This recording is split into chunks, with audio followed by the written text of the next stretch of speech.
1968, Paul Henderson volunteered for the United States Army.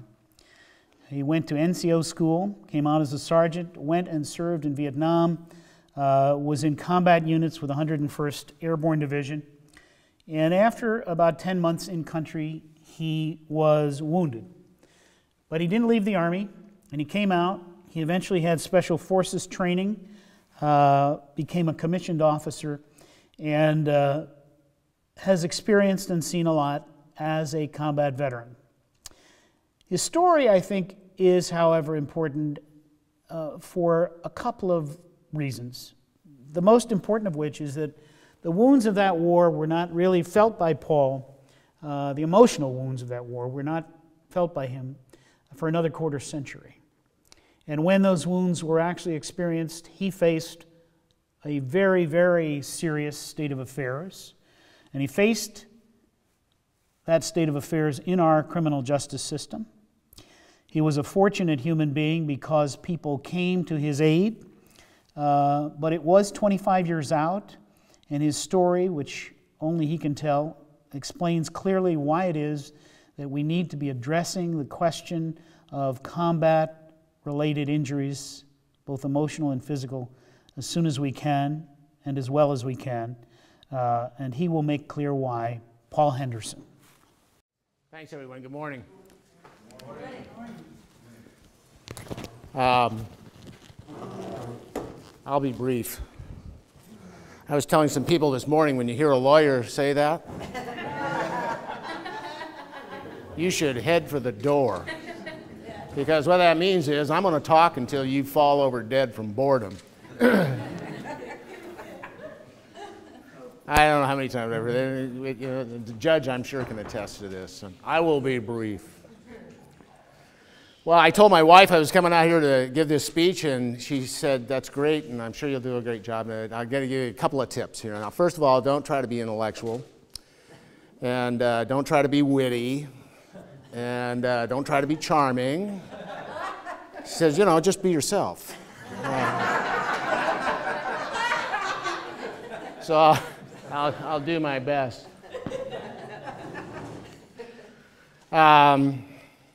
I'm a veteran of 23 years military service, where, and I didn't start out that way. I went into the Army first in 1968, and I volunteered for the Army, but I did it primarily because I was going to get drafted anyway. I had a break in my schooling, and they were coming after me, and I was prime meat. I had passed the physical in 1968, and the physical in 1968 mainly consisted of this. Can you do this? Yeah. Because if you can pull a trigger, you can pretty much go.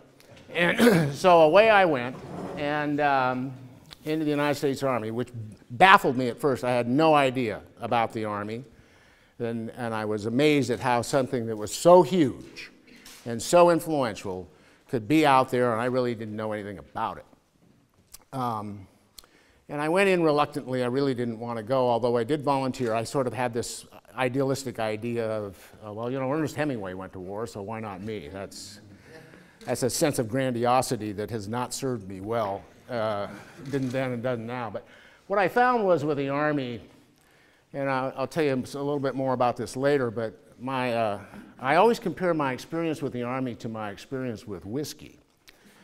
And that is, I really didn't like my first taste that much, but it sort of grew on me. And after a while, I couldn't imagine life without it. And several times over the years, it really tried to kill me. So anyway, I go into the Army in 1968, and of course, Vietnam is just going like crazy then.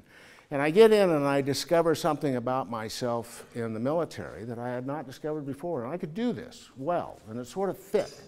And I gained a sense of self at the age of 19 that I had never really experienced before. And I started being given responsibilities, which I had never really experienced before. And I liked this. It was something that fit well with me. So I volunteered for a combat leaders course. I went to jump school, And then I deployed in 1969 to Vietnam. I was a Buck Sergeant E5, and I was trained in the artillery. And so when I got to Vietnam, and I was assigned to the 101st Airborne Division, the Screaming Eagles, and we were deployed up in I Corps just below the demilitarized zone, in the northern part of South Vietnam, where the country is very, very narrow between the sea and the Laotian border. And there's a small flat plain where the cities of Hue and Phu Bai are, down to Da Nang, up to Quang Tri, and then out to the west of that is the mountains begin. And then there was a place called the Asia Valley, which was a place where the North Vietnamese used as, it was part of the Ho Chi Minh Trail. It was very inaccessible during the monsoon. The roads would wash out, and you couldn't depend upon air support to get in there. And so they used this as staging areas, supply areas, training areas, hospitals. They even have an R&R centers in the Asia Valley. And they would operate out of that toward the coastal cities. And our job, when we were in there, was to protect the coastal cities and to invade into the Asia Valley as we could, to try to interdict the North Vietnamese. And so we were busy.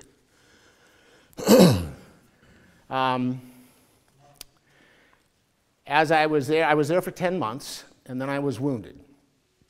And the wound, as I think I explained to people on Friday night, was the $1 million wound. I had a shrapnel wounds, then I had a long bone fracture. My arm was broken here. And because I had less than 3 months left on my tour, they said, well, if you have a long bone fracture and you are with less than 3 months, you're out of here. So I was pulled up out of the jungle, put onto a medevac bird. Bob Nevins, who was here yesterday, we were talking, he flew medevac for the 101st Airborne. He got there about 2 months after I left, but he probably flew the same helicopter that flew me out of there at one point or another. And then I went through the series of the medevac system. Now I have to tell you, and this is, I think this is important on my story, is that I didn't have a time. You know, most of the guys, when they got toward the end of their tour, they got short. You know, call it short. Oh, I'm so short I could sit on a dime and kick my, dangle my legs over the side. I'm so short I can sleep in a matchbox with an M16 patch for a cover, and this sort of thing. And I didn't go through that. It was bingo. I was out. I was gone. And I was ambulatory. I had the kind of wound where it didn't really, a broken arm, some cuts, wasn't that bad. They sent me back home, put me on a convalescent leave. So I was kind of yanked out of the jungle, dropped back home. Now, it didn't dawn on me at the time, but this was probably not a good idea. I remember at one time, I went 5 months without getting out of the bush. I mean, the most that we would get out of that was get onto a fire base, which was a cleared off area on top of a hill in the middle of the jungle. And I went 5 months. They sent me back to the rear one time because I had to sign some papers. And my CEO said, well, why don't you just spend the night down there? Go see a movie, go to the bar. And within one night, I was so uncomfortable. Just being in Phu Bai, I was so uncomfortable because this was like the real army. And I felt more at home out in the bush. So just so you understand, my perspective, and many of the people who were combat veterans, was we spent day after day, week after week, month after month, living in an environment that was extremely hostile, and our job was to kill people. That was our only measure of worth. Kill people, get a body count. And if you killed people, then you were a real popular guy. You got medals, you got in-country R&Rs, you got all that sort of thing. Just kill people and stay alive. And do that for months. Live that life for months, sometimes years, and then come back. And at age 20 or 21, try to decompress off of that. So I came back to the United States. I didn't know what to do. but I knew I didn't fit. Things didn't work. All the things that were familiar to me were still there. They had that familiarity, but they didn't work. It wasn't the same. I didn't know what to do. I moved to Idaho for about 3 months. 3 years. It was going to be 3 months, turned into 3 years. Skied, took a lot of drugs, drank a lot, got in a lot of fights, angry, developed a phobia. I couldn't close my eyes without having a panic attack. This was something that I never had in Vietnam, but after I came back, when I had a reason to, in those days I had a reason to shampoo, and I put my head under the shower and close my eyes and immediately have a panic attack. Try to go to sleep at night, I'd close my eyes and have a panic attack. So drinking and drugs helped a lot with that because I could just do that till I passed out. After 3 years of this, I said to myself, you can't go on like this. You got to be normal. You need to go pick up your life and go do what you'd planned on doing. So I did. I went back, I finished school at the University of Washington, decided, well, I'll go to law school. That had an appeal to me too. I wasn't sure why, I like lawyer TV shows, I guess. I'd never even been to a lawyer before I went to law school. But I went to law school and that turned out to be a pretty good fit too. But along the way, I got pulled back because there was something about that experience with the military that I couldn't let go of. And I didn't really feel at home or really feel comfortable unless I was with other soldiers and other veterans. At one point, I was going to re-enlist. I was living in Sun Valley, Idaho, and I was going to re-enlist and go back in the Army and go back to Vietnam. And I talked to the recruiters and all that. Fortunately, I had a couple of friends who convinced me that was a really bad idea. Mainly, they sat on me for about 2 weeks. But when I went back to Seattle, there was a Special Forces unit there, a Special Forces Reserve unit, and I went down and I talked with them. I'd worked with SF when I was in Vietnam, and I always thought they were a pretty strapped bunch of guys.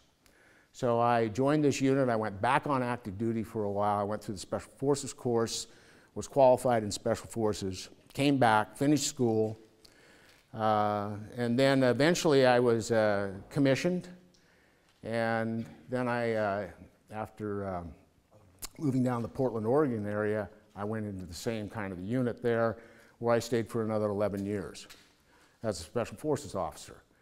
So I was able to do some amazing things. They sent me, I got a lot of active duty. Every year I did anywhere from 1 to, I think the longest I did was about 6 months of active duty during that period of time. And I was working for a law firm where I could take that kind of time and do that sort of thing. I got deployed all over the world. I went to a lot of high-speed courses, and I couldn't believe it. I mean, I was just having a great time. And I enjoyed doing these things with these people. I'd jump out of jets over Asia in the middle of the night and say, I can't believe they paid me to do this. It was exciting stuff. It was heady stuff. But in that 23 years, I continued on with a pattern that I began in 1968. And for that 23 years, I either planned for, trained for, or engaged in war. And it was a huge part of who I was and a huge part of my identity. And you know, I got married and had a child, and I thought I was living a pretty normal life. And from the outside, it certainly looked that way. The only thing that would perhaps be an indicator of what might happen is that about twice, maybe 3 times a year, I would go into an uncontrollable rage, and anything could set me off, and I could never anticipate what it would be. And it would be a deep inner rage that could not dissipate, sometimes for days. Nobody was safe. I didn't hurt anybody physically, but emotionally, I could just be devastating, particularly to the people who were close to me. And I would get this malevolent reptilian mindset of where all I wanted to do was lash out and destroy. You can imagine what it did to my family who was exposed to this. And then, of course, it would pass, and I'd be, well, I'm okay now. I'm sorry. And the other thing was, I'd catch myself doing things like, and I didn't realize what I was doing at the time, but I had a habit of getting up in the middle of the night and walking around my yard. And I'd just walk around my yard, and I'd stop, and I'd listen, and I'd look at the stars, and I'd stop, and I never figured out why I needed to get out in the middle of the night and go walk around the yard until a few years later somebody said, well, were you checking the perimeter? And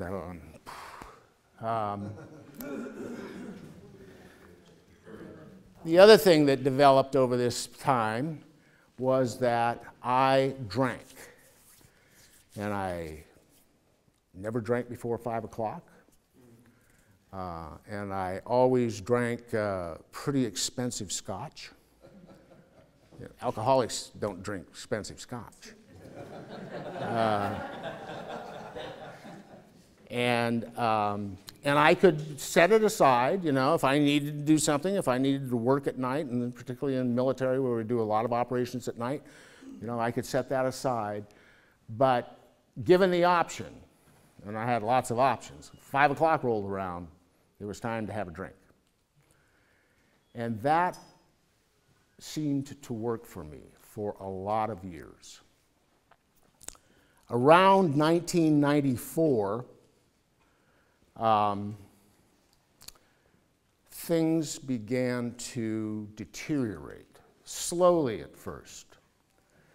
And I started, I guess the best way I can describe it is a real sense of unease in me. Somewhat similar to what I felt when I first came back from Vietnam, and when I would be put into these situations with people who were familiar to me, in locations that were familiar to me, and I still felt like I didn't belong. It didn't connect. The old synapse just didn't click. And I felt alienated from it. And it started coming up with me again. And then I noticed some other things. I wasn't having panic attacks when I closed my eyes anymore, but I started having other types of fears and phobias that would come out of nowhere. One of them was a fear of a courtroom. Now, I was a trial lawyer, and I had the experience of where I would put my hand to go into the courtroom and it would start to shake like this, which was pretty distressing for me, and I didn't know what to do. So I wound up using the two coping mechanisms that I had learned over the years, which had always seemed to serve me. One was to get angry, and the other one was to drink. And as this thing started going along, other things started coming up. I started pushing away my family. I got involved in this sordid affair and looking like, well, maybe that's the answer. I was drinking more, pushing away my practice. Everything was starting to just kind of come unglued. And the drinking got worse and worse and worse. And I go through all these things of, oh, well, I'm going to limit myself to 2 drinks a night. And of course, after a while, those used to be like in milkshake glasses of scotch. And then it's like, I don't want to waste room with a bunch of ice. But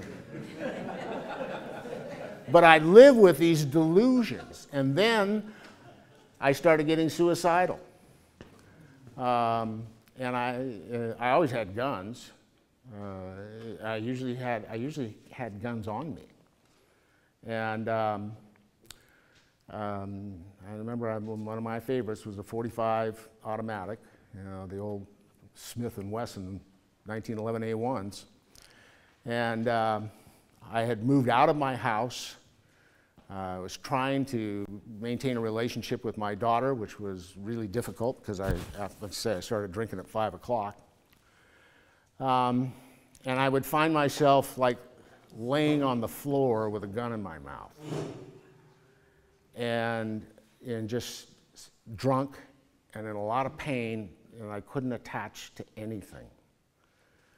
And I remember, I would just go in the daytime, I'd go into denial over the whole thing. You know, I didn't understand it. I'm okay, I can work this through, I'll tough it out, you know, I'm a tough guy. And so I would put it behind me. I remember later on, what struck me is just how powerful denial is.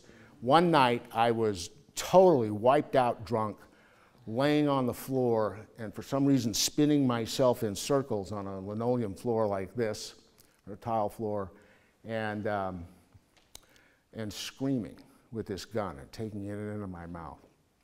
And about 3 o'clock in the morning, I looked at my watch and said, oh shit, I gotta be in Seattle. I'm speaking at a seminar on jury selection. And so I had some speed, so I popped the speed, get in my car, it's about 160 miles to Seattle, get up to Seattle. At that day, I chose to stand behind the podium because my hand was shaking so bad. But, you know, I managed to pull it off. I gave the talk about jury selection. And of course, when you do these seminars, people come up to you afterwards and say, oh, that was really good, you know, gee, you're a smart guy. And so as I drove home, I had it in my mind of what I was doing the night before, but I was able to say, well, you know, just don't think about that. That's not really you. This guy that got up and spoke today did a good job, even though his hand was shaking. That's you. Just don't think about that.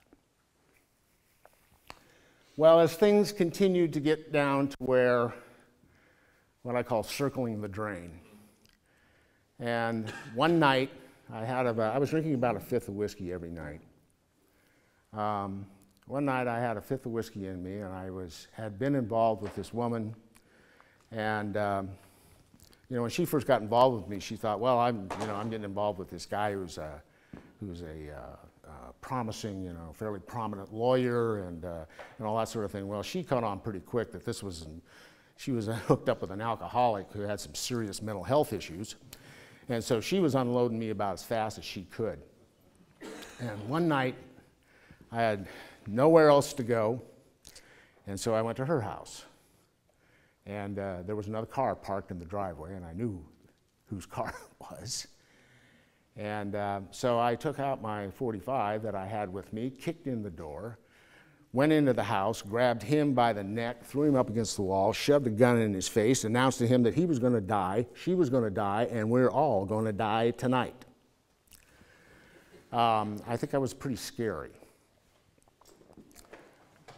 My next clear recollection is my standing in the kitchen of the house, and the back door was open and the front door was open, and everybody was gone. I could see the woman running down the street, and I had this thought, that's a pretty clear shot. But fortunately, I didn't take it, and no rounds were fired, and nobody got physically hurt that night. But as you can imagine, I was in a heap of trouble.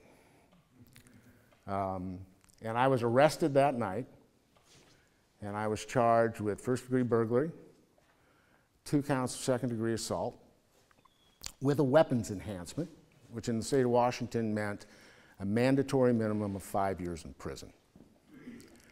And I was in jail, and because I had some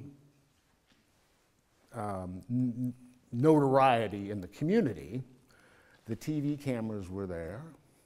And I remember being hauled into the courtroom in the orange coveralls, which were reserved for the violent criminals. And I was shackled like Charles Manson. And they brought me into the courtroom in front of a judge who was a friend of mine, with the TV cameras going and a courtroom full of people I knew. And, you know, in Alcoholics Anonymous, they say, where was your bottom? And that was it for me. I could not believe I was actually not dreaming. But it was very real. Fortunately, I had some friends and people who cared about me, because I'll tell you, At that time, I had been suicidal before, and at that time, I felt there was nothing that I had any option for except to kill myself as quickly as I possibly could. I was rather disgusted with myself that I hadn't done it the night that I got arrested. And so I decided I need to play along. I can't try to kill myself in jail because I probably wouldn't be able to pull it off, and then they'll keep me in here and I won't be able to get out. So I got to do whatever it takes so I can get out of here so I can finish the job. And so, you know, I had a lot of support, people who cared about me. And I'll tell you, the thing saved my life. I got off the jail elevator to go to court one morning, and they were talking about a release thing for me to get me into some alcohol treatment program. And my ex-wife, who I had treated so badly, was there with my best friend. And she had such a look of care and concern and love on her face when I got off that elevator that it triggered a spark in me that left me open to the possibility that maybe I wasn't the worst thing on the planet. And that kind of kept me going for the next about 30 days. I did get released. I was put into an alcohol treatment program. And it was at that, and I sort of got, it didn't take me too long to figure out, you know, I got a problem with alcohol. The first day or two I was thinking, well, yeah, maybe I drink too much, I ought to cut back. But it hit pretty fast that I could not drink. I was powerless over this, and I didn't need much convincing that my life was unmanageable. So I went to alcohol treatment. I stayed in there for a 28-day program. I stayed with there in a sort of a residential program where I would go out to do some work and some meetings and that sort of thing for a period. I was in treatment for almost 9 months. While I was in treatment, and they were putting together a defense for me because I was charged with some serious crimes. And this whole thing about PTSD came up. Now, this was toward the end of the 90s, and it certainly didn't have the public awareness and consciousness about PTSD in those times as we do now. But it was coming up, and I'll tell you, I'd heard about PTSD before, and I had always rejected it. I had always rejected it. I said, you know, PTSD is for a bunch of losers who want to have long hair and wear jungle fatigue shirts and hang out and be professional veterans. That's not me. Plus, as I told you on Friday night, I was a Green Beret colonel. How in the hell can I have a psychological issue with going to war? I mean, you know, didn't you see the movie?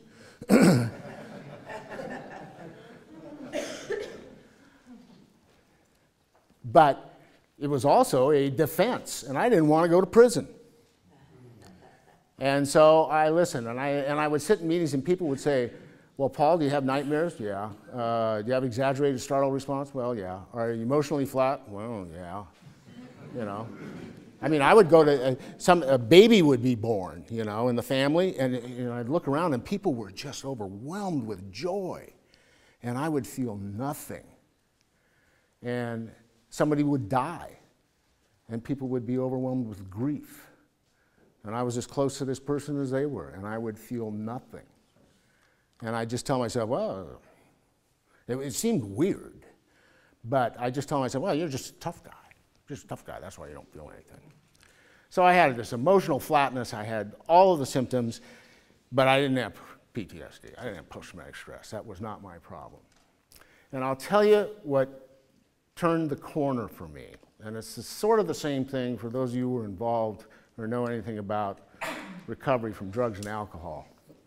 Finally, one night, a guy reached out, and he talked to the people who were there at the treatment center, and they encouraged me to go talk to this guy.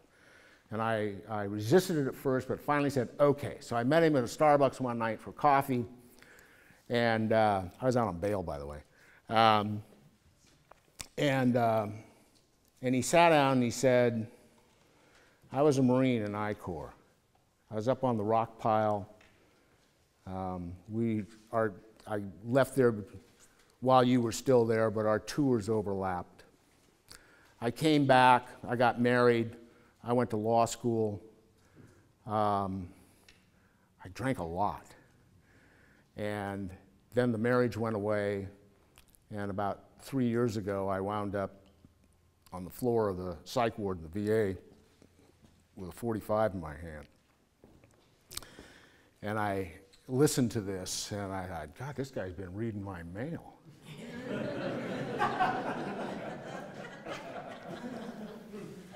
But it was that. It was hearing it from another veteran of what his experience was that finally opened that door a little bit, just a little bit, so that I left myself open to the possibility that maybe there was something going on here, that maybe there was some kind of trauma that had affected me and was influencing how I was acting, and it was related to my experiences in the military and my experiences in war. So I started doing some of the work. In addition to working on alcohol issues, I started going to the vet center. I got into groups.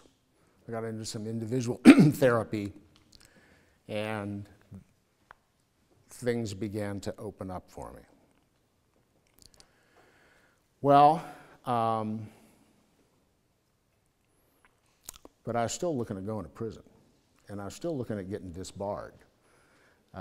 Most states have what's called a felony disbarment rule, meaning if you're a lawyer and you're convicted of a felony, you are automatically disbarred. You lose your license to practice law. If you want to get your license back, you have to wait at least 5 years, reapply, and then take the bar examination again. I always thought, boy, I'm screwed if that happens, because I'm not sure how I passed it the first time. So we had to deal with that. I had a lot of friends who really cared about me, more so than I ever realized, more so than I ever thought I deserved. And they rallied and got some help on this, and after I started to embrace the idea, got some psychologists, particularly one who came in who started talking about this, and to the point of where it made sense to me, and more importantly at the time made sense to the court,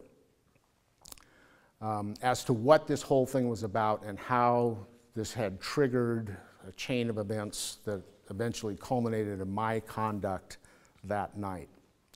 And even though I had done criminal acts, I really wasn't a criminal. Or as he put it, oh, you're a really good guy who had a really bad day.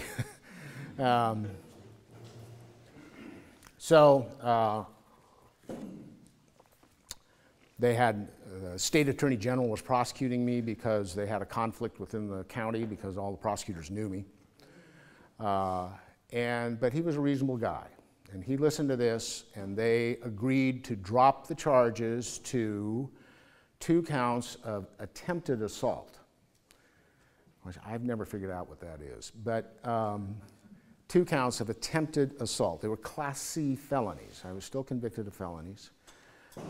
But they were not, didn't have the weapons enhancement, didn't carry mandatory minimums, and eventually what I wound up with is I was sentenced to 6 months in jail, which I did. I was telling Brian this morning, my first AA birthday was my 2nd day in jail. And I thought, yeah, well, I guess this recovery thing's paying off. I don't know. Because I didn't like jail very much, I'll tell you. But it was a whole lot better than 5 years. We also worked, and the Bar Association they paid attention to what had happened, and I wound up with a suspension I was suspended for a total of 4 years. But it was not a disbarment. And when the 4 years expired, I could go back in and simply, as long as I'd shown that I'd gone through the continuing education that I had to do during that period of time, I could simply be reinstated as a lawyer, which I did. Which I have to, that's kind of a different story, but that was its own challenge. Because after being out of being a lawyer for 4 years and being sober, I didn't know if I want to go back. First of all, I said, can I be a lawyer without drinking all the time? You know, of course, when I first got sober, I said, what am I going to do after 5? Because I didn't have much experience with that. But anyway, it's a lesson on, and I looked at other options. I tell you the other thing I like, this is an aside. For 4 years, you know, when I tell people I'm a lawyer, I always get reactions. Oh, you're a lawyer. Or they want to tell me a lawyer joke. Or they want to ask for advice. You know, I always get that. So for those 4 years, people say, well, what do you do? You know, you always ask that. What do you do? And I say, well, I'm a ski instructor. And I get a look of disbelief. Really? I said, yeah, I'm a ski instructor. And then, oh, that's great. And then they want to talk all about that. So I was sort of a ski instructor. I taught skiing, yeah. I did a few other things too, but that's the one I'd always use. But anyway, I did get back into the practice of law. I have to tell you, being a lawyer sober was really a whole lot better than the other way around. And since then, I've enjoyed a great deal of success. The relationship with the woman who showed me so much care and concern could not be salvaged. I think it was simply a victim of my alcoholism and my behavior. But this was about 17 years ago when this all happened. I was able, after 10 years, because I was convicted of a nonviolent crime, not against a person, if you can believe that, I was able to go back into the court and change my plea to not guilty and have the charge dismissed, and then essentially purged from the record. And I've had police officers try to find it for me, and they can't. I mean, I go into Canada, and it's like I never got convicted. So I was very fortunate, and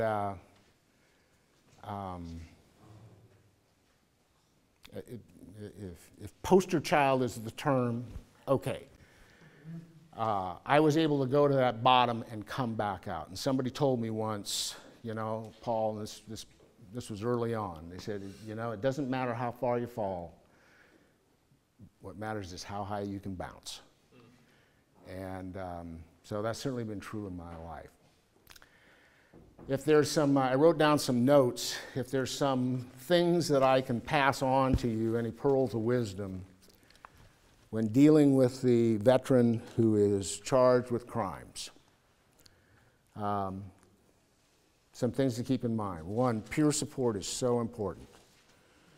The friends, the family, the other vets who will stand with this person, support this person, and let that person know they aren't alone.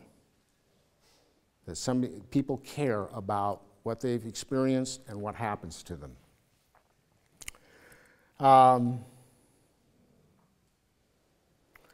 The second thing, and this came up during the trial, and I think it was even more of a problem then because, like I said, this was before Iraq, before Afghanistan, when PTSD was not so much in the public eye.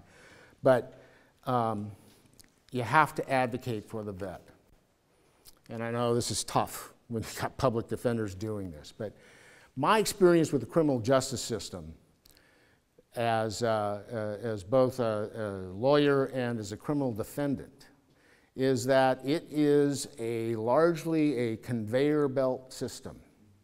And people get into it, and they are moving along in a prescribed manner to different stops along the way, and nobody likes to get that interrupted because it interferes with schedules, and it interferes with judicial economy, which in many courts is the primary consideration.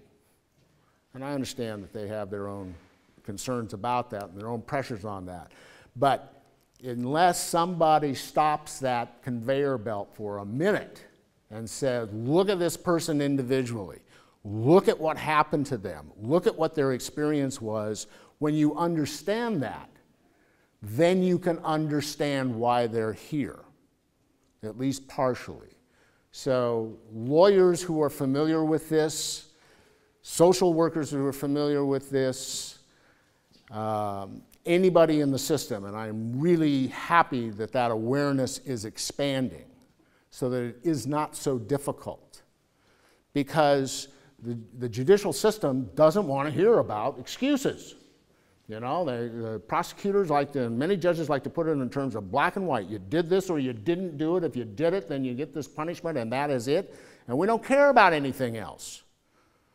That's not how we want to deal with stuff. So coming in with the sorts of things that, that will get people to slow down just a minute and take a look at this individual and perhaps what the background was that led up to it is critical. Otherwise, they're just on the conveyor belt and nobody's going to pay any attention.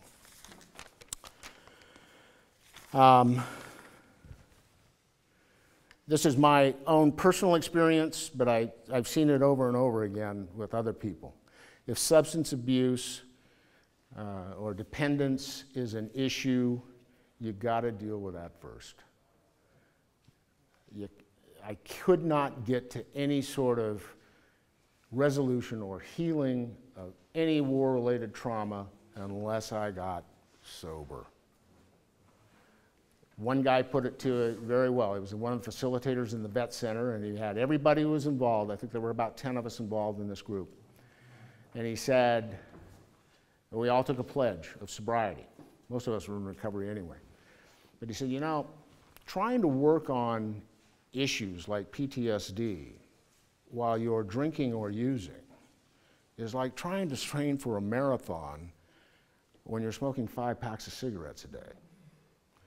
Now, you can go through the motions, you know. You can show up at the track and you can buy the Nikes and all the outfits and that sort of thing, but you ain't going to make it. And because if you have that place to go to, if you can, for me to deal with PTSD, I had to go to some really dark places and relive some conduct that was not comfortable for me to relive. And if I had the escape available to me of drugs or alcohol, I wouldn't do it. I'd go there instead because it's too painful.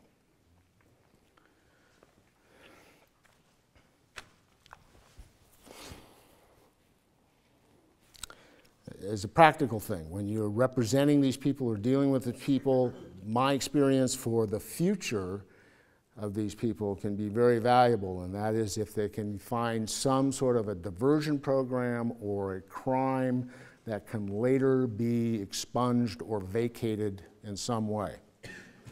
Try to work toward that so that this isn't something, I mean, this is something that if the people will put the work into it, they can erase from their past, if that's possible to do.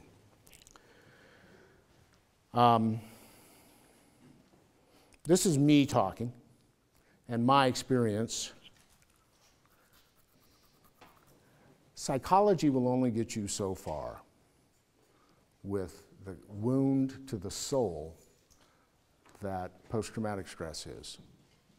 I mean, we can go through all the psychology stuff and we can do all the DSM stuff and all the treatment, but what I found was that worked really for me and put me across into a different life was a spiritual connection. Some of that comes through 12-step programs. Some of it comes through other disciplines or other activities that people pursue, whether it's sweat lodges or meditation. I've done breath work, studying the traditional warrior path that Ed talks about so much on his book, which is really transformational, which takes PTSD from being a psychological anxiety disorder to being really a process of initiation. So I really commend that book to you for an understanding on that. But that quote, "Psychology will only take you so far," came to me from a psychiatrist who when I was about 5 years sober and was dealing with this and still felt things just weren't quite complete, started talking to me about these other programs. And I always remember, they said, "Well, Paul, psychology will only get you so far." Thank you, doctor.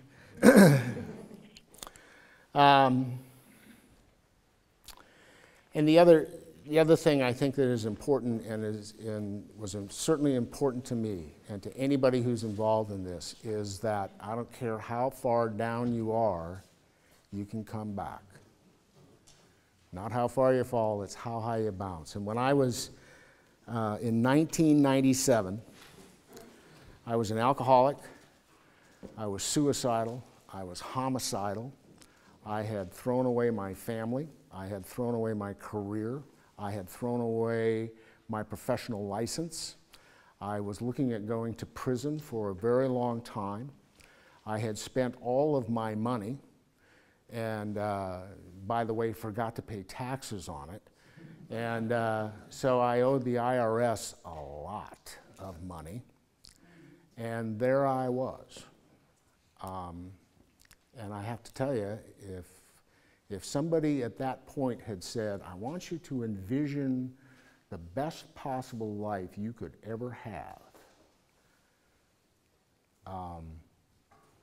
and I had done that at that time, I would have sold myself short, because the life that has come back to me since that time has been far more than I ever could have imagined. So, thank you. Anybody have any questions? We got